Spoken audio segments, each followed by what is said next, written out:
going to stumble upon digital acumen. And that, from my perspective, has probably been SACCA's own proactive response into saying, well, if we need to be vigilant enough to be able to distinguish between the nonsense and the authentic stuff, we kind of need to make sure that people in the profession have that sense of digital awareness, digital acumen and digital skills. How's it working out when you actually engage with people entering the profession, trainees going through our training systems, and then still having to emerge from the profession as people who have that savviness to get this done? Yeah, look, I think I'm blessed because I have teenagers at home. So, and those of you as teenagers at home know that, you know, very often I think we think that the younger generations are more naive than us.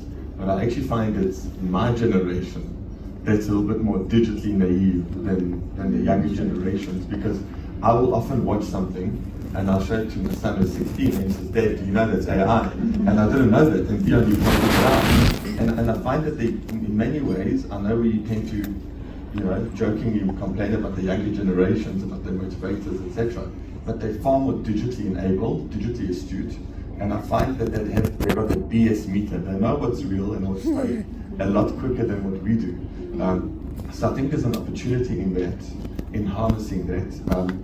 I think the key, and we spoke about it, I think Dion, Desmond, we had a private chat as well, we spoke about the pace of adoption, right? Because I think there's pressure on every leader to just have AI. You know, I got a toothbrush last year for my birthday for my kids. I was lucky I didn't get socks that year.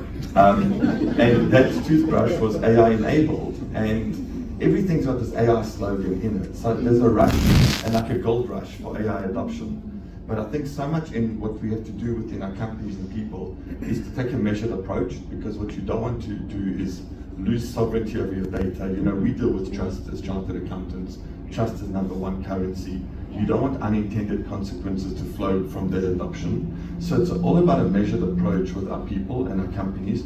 Yes, it comes to education. You know, I think the way we're delivering our educational content has changed away from just purely technical and accounting technical. You know, now digital enablement at all ages is critical, you know, and it's not just for first or second year intake.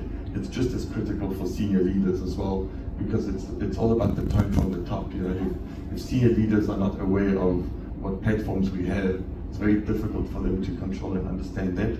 So I think it's a top-down approach, and it's about practical examples. And I think a lot of it's also about bite-sized system solutions. You know, very often we think of AI as this big ocean, but it's about taking small problems and using technology to solve them. How do we solve our client onboarding? How do we solve an employee doing data analysis? So it's almost taking that elephant and eating it a bite at a time. But I'm finding that the younger generations are actually very, they take to it a lot easier than I think I would say than the people in middle age. Yeah, I'm tempted to ask Gary later on a question about how institutions of higher learning in particular are either embracing or getting around the AI conversation. I know UCT had a solution.